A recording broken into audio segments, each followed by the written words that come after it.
Hello, AP Chemistry students, and welcome to your Unit 2 for your summer AP work.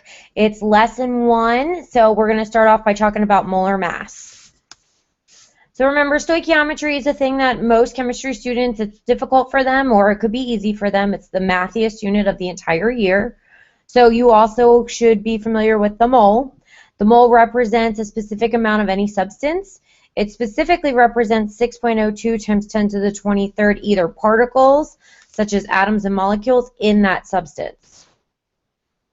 Also remember that the mole is based on the fact that there are 12 grams of carbon-12, and that has a mole of atoms in it. So that means that if you have a mole of anything, you have 6.02 times 10 to the 23rd particles of that thing. Now, the mole is used when we're talking about molar mass. Remember, molar mass can also be known as molecular mass or gram formula mass, and it's the mass of 1 mole of a substance.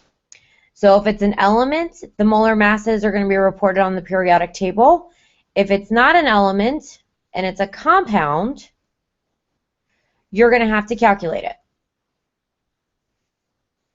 So how do you calculate it? You first count the atoms that are in that compound. Then you're going to look up the mass of each atom on the periodic table, write it down, the whole number. Don't round it, just write all of those decimal places down. Then you're going to multiply the mass by the number of atoms of each element.